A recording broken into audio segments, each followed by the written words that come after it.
இனி தொடர்ந்து இந்நேரத்திற்கான தலைப்புச் செய்திகளை பார்க்கலாம். பீகார் சட்டப்பேரவை தேர்தல் தேதி இன்று மாலை அறிவிக்கிறது தேர்தல் ஆணையம். 243 தொகுதிகள் கொண்ட பீகார் சட்டமன்றத்தின் பதவிக்காலம் அடுத்த மாதம் நவம்பர் 22ஆம் தேதியோடு முடிவடைகிறது.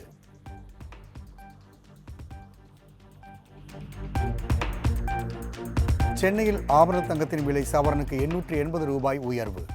ஒரு சவரன் தங்கம் 88,480 ரூபாய்க்கு விற்பனை.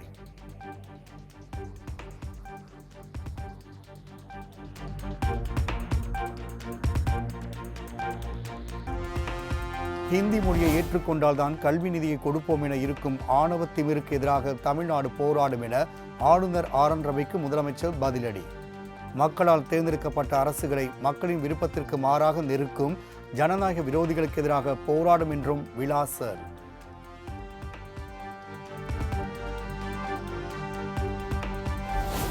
நாகாலாந்து மக்கள் புறக்கணித்து அனுப்பிய பின்னும் திருந்தாமல் தமிழ்நாட்டு மக்களிடையே குழப்பத்தை உண்டாக்க மட்டுமே பணியாற்றும் ஆளுநருக்கு எதிராக தமிழ்நாடு போராடும். தமிழ்நாடு யாருடன் போராடும் என கேள்வி எழுப்பிய ஆளுநருக்கு முதலமைச்சர் மு க ஸ்டாலின் பதிலடி.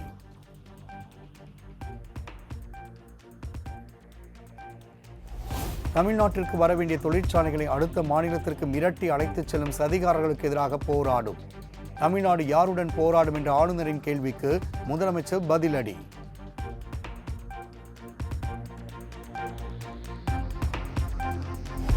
இரண்டாயிரத்தி 26 சட்டமன்ற தேர்தலை எதிர்கொள்ளும் விதமாக சென்னை தியாகராய நகரில் உள்ள கமலாலயத்தில் இன்று கூடுகிறது பாஜக மையக்குழு கூட்டம். பாஜக மாநில தலைவர் நைனா நாகேந்திரன் உட்பட மையக்குழு முக்கிய நிர்வாகிகள் பங்கேற்க உள்ளதாக தகவல்.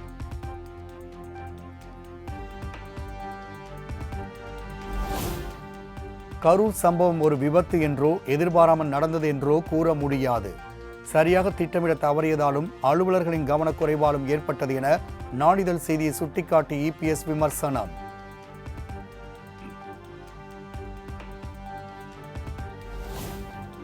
மதுரையில் மறைந்த முன்னாள் முதலமைச்சர் எம்ஜிஆர் சிலை சேதப்படுத்தப்பட்டதற்கு எடப்பாடி பழனிசாமி கண்டனம். எம்ஜிஆரின் புகழையும் கொள்கைகளையும் நேருக்கு நேர் எதிர்கொள்ள முடியாத கோழைகள் செய்த இழிச்செயல் எனவும் காட்டம்.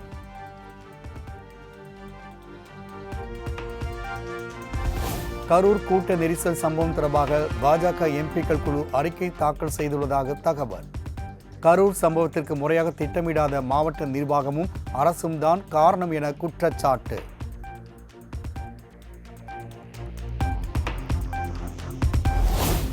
வைதேகி காத்திருந்தால் கிளைமாக்ஸ் விஜயகாந்த் மாதிரி திராவிடம் என்றைக்கோ செத்துவிட்டது.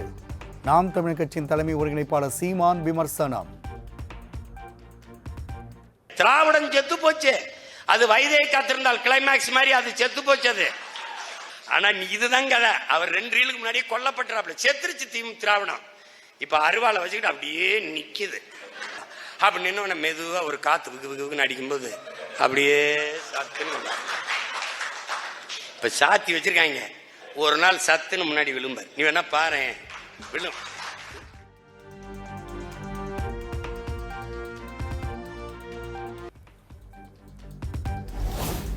ஒரே பிரசவத்தில் பெண் 4 குழந்தை பெற்றால் கூட அதற்கும் பெரியார் தான் காரணம் என்பார்கள் திமுகவினர். பெரியார் குறித்து மீண்டும் சர்ச்சைக்குரிய வகையில் பேசிய சீமான். இந்த பக்கத்து விட்டு பசுமாடு கண்ணு ஓட்டுருக்குன்னு சொல்ல பெரியார் தான் காரணம்.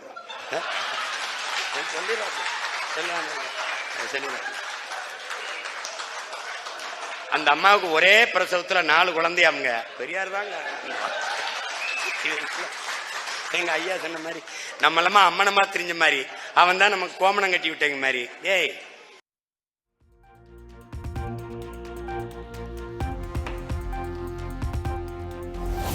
மக்கள் சந்திப்பின் போது தவேக தலைவர் விஜய் பேப்பர் வைத்து படித்ததை கடுமையாக விமர்சித்த சீமான். பிழையோடு படித்ததையும் சுட்டிக்காட்டி சாடல். எங்க ஐயா சொன்ன மாதிரி நம்மளமா அம்மனமை புகுத்து விடும்னு. இன்னொரு இப்போ ஒருத்தர் நம்மால் வந்திருக்கான், நம்ம உடன் பிறந்தவன், பெரிய சீட்டு இங்க இருந்து எடுக்கிறாப்ல.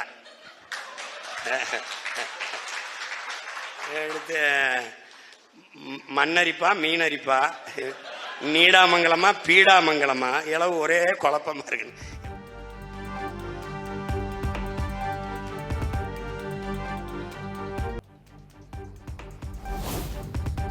நல்லா சினிமா வசனம் பேசும் விஜய் விபத்து நடந்தவுடன் ஃப்ளைட் பிடித்து வீட்டுக்கு சென்றவர் இன்று வரை வெளியே வரவில்லை என பிரேமலதா விமர்சனம். படப்பிடிப்பு தளங்களுக்கு மட்டும் குறித்த நேரத்தில் சென்று விடுவார் எனவும் சாடல். தவற விட்டது விஜய். அதனால விஜய் இன்னைக்கு ஷூட்டிங் கரெக்டா போயிடுவார், அது எங்களுக்கு தெரியும். நான் தான் சொல்றேன் எங்க வீட்டு பையன் தான் அப்படின்னு, ஷூட்டிங் கரெக்டா போயிடுவார். ஆனா இப்பதானே அரசியலுக்கு வந்திருக்காரு, இப்பதான் முதல்ல வெளியே வர்றாரு அவரு. இது வரைக்கும் அவரை மக்கள்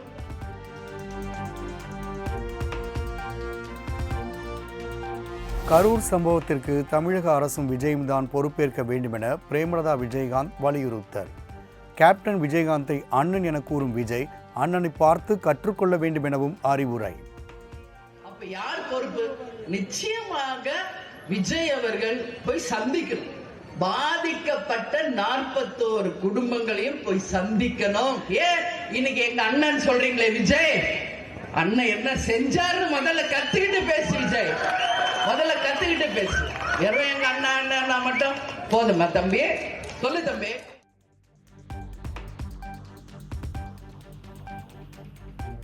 விஜய் மீது செருப்பு மற்றும் கற்களை வீசியவர்களை காவல்துறை கைது செய்யாதது ஏன் என பிரேமலதா விஜயகாந்த் கேள்வி. திட்டமிட்டே சில செயல்பட்டுள்ளதாகவும் கருத்து. எல்லா இடத்திலும் சுத்துது. அந்த யார் நபர் என்பதும் இன்னைக்கு கண்டுபிடிக்கப்பட்டிருக்கு. இது வரைக்கும் கைது பண்ணாங்களா? விஜய் கைதாவாரா, புஷி ஆனந்த் கைதாவாரா, நிர்மல் குமார் கைதாவாரான்னு மட்டும் பிரஸ் பீப்புள் பெருசா பண்றீங்களே. அந்த செருப்பை வீசுறது யார்? அவரை கைது பண்ணுச்சு அரசு. அது ஏன் யாரும் போட மாட்டேங்கிறீங்க? ஏன் போட மாட்டேங்கிறீங்க?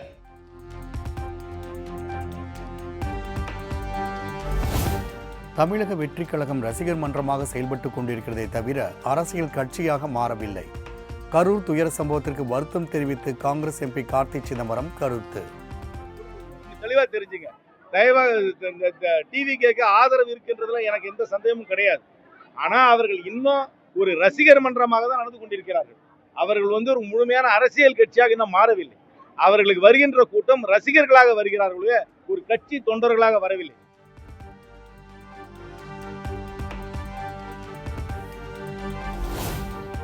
ராமதாஸ் நல்ல ஆரோக்கியத்தோடு இருக்கிறார். வழக்கமான பரிசோதனைகளுக்காகவே மருத்துவமனையில் அனுமதி என பாமக செய்தி தொடர்பாளர் அருள் விளக்கம்.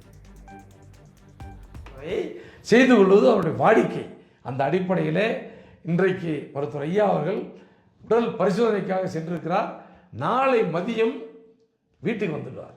நாளைக்கு மதியம் சென்னைக்கு அந்த மருத்துவமனையிலிருந்து வெளியே வந்துடுவாங்க. நீங்கள் எல்லாம் பார்க்க போகிறீங்க. 100% உடல் ஆரோக்கியத்தோடு நம்முடைய மருத்துவர் ஐயா அவர்கள் இருக்கிறார்கள். எந்த வதந்தியும் யாரும் நீங்கள் நம்ப தேவையில்லை. நாளை மதியம்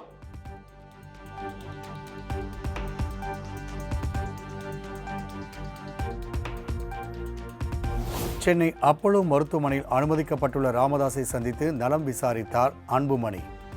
ராமதாஸ் அன்புமணியிடையே மோதல் போக்கு நீடித்து வரும் நிலையில் சந்திப்பு.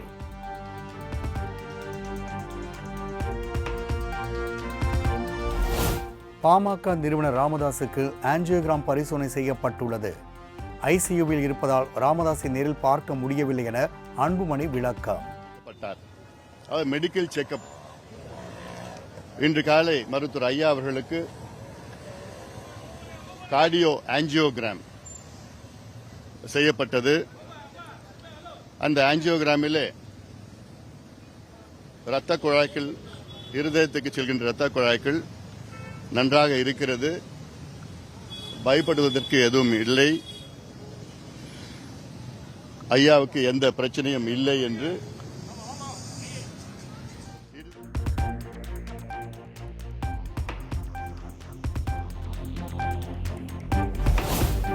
கடலின் சுற்றுச்சூழலுக்கு மாசு ஏற்படுத்தும் எண்ணெய் கசடுகளை அகற்றுவது குறித்து இந்திய கடலோர காவல் படையினர் ஒத்திகை.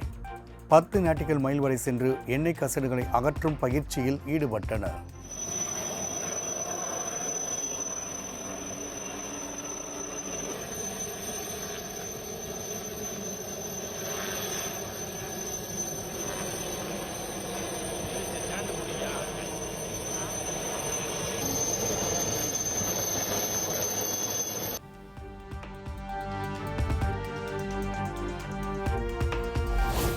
தொடர் விடுமுறை முடிந்து சொந்த ஊர்களில் இருந்து சென்னைக்கு படையெடுத்த மக்கள்.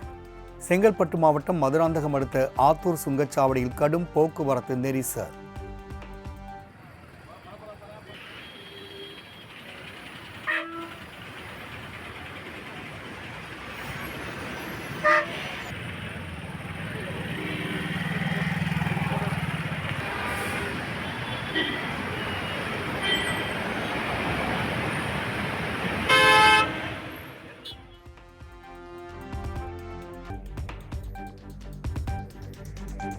ஆயுத பூஜை மற்றும் தொடர் விடுமுறை காரணமாக சொந்த ஊர் சென்ற மக்கள் மீண்டும் சென்னைக்கு திரும்பியதால் பெருங்களத்தூரில் கடும் போக்குவரத்து நெரிசல். ஆமை வேகத்தில் நகர்ந்த வாகனங்கள்.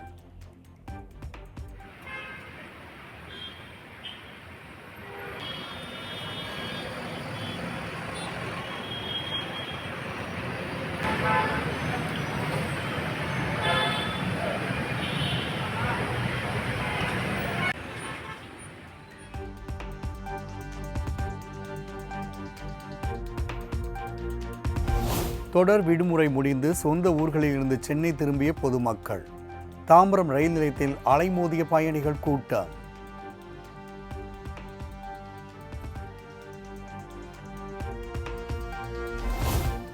கோவை அருகே பாஜக மாநில முன்னாள் தலைவர் அண்ணாமலை பெயரை கூறி 10 லட்சம் ரூபாய் மோசடி. பாஜக நிர்வாகி உட்பட 3 பேரை கைது செய்து காவல்துறையினர் தீவிர விசாரணை.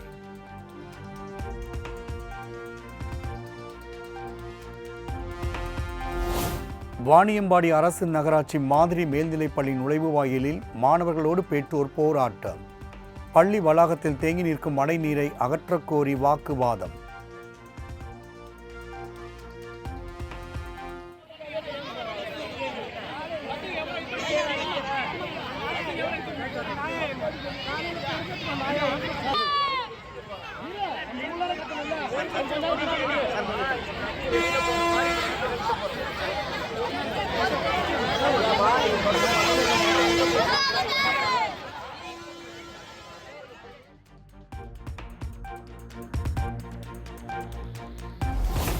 மதுரையில் இருந்து சென்னை நோக்கி வந்த அரசு குளிர்சாதன பேருந்திற்குள் ஒழுகும் மழைநீர்.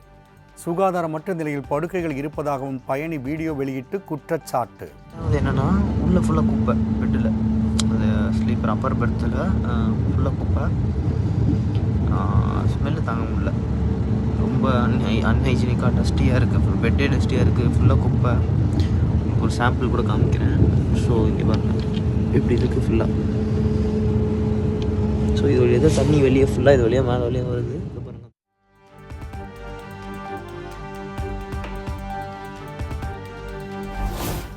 கர்நாடக மாநில நீர்பிடிப்பு பகுதியில் பெய்து வரும் கனமழை காரணமாக ஓசூர் கெலவரப்பள்ளி அணைக்கு நீர்வரத்து அதிகரிப்பு. தென்பெண்ணை ஆற்றின் நீர் ஆர்ப்பரித்து செல்வதால் ஆற்றங்கரையோர மக்களுக்கு வெள்ள அபாய எச்சரிக்கை.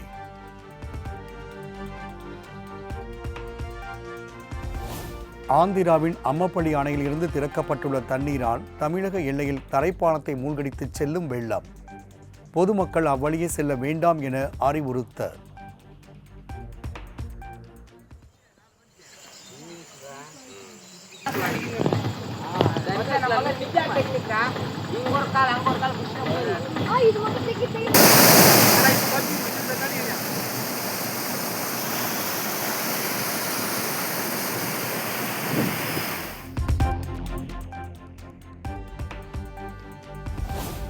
சேலம் மாவட்டம் எடப்பாடி சுற்றுவட்டார பகுதியில் வெளுத்து வாங்கிய கனமழை.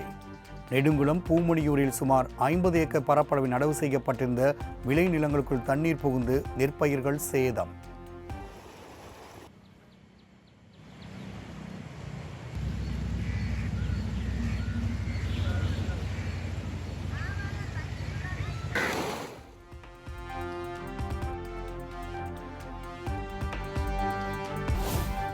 ஆதார் அட்டையை ஒருபோதும் குடியுரிமைக்கான சான்றாகவோ வசிப்பிடச் சான்றாகவோ பிறந்த தேதிக்கான சான்றிதழாகவோ ஏற்றுக்கொள்ளப்படாது. இந்திய தலைமை தேர்தல் ஆணையர் ஞானேஷ்குமார் திட்டவட்டம்.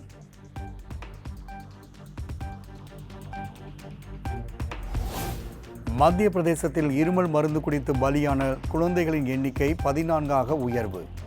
8 குழந்தைகள் மருத்துவமனையில் சிகிச்சை பெற்று வரும் நிலையில் சிறப்பு புலனாய்வு குழு விசாரணை.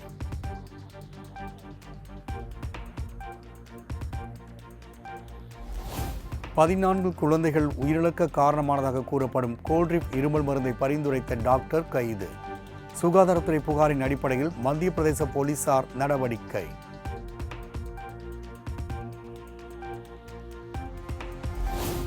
கேரள மாநிலம் காசர்கோடு மாவட்ட கடற்கரையில் கரை ஒதுங்கிய லட்சக்கணக்கான மத்தி மீன்கள்.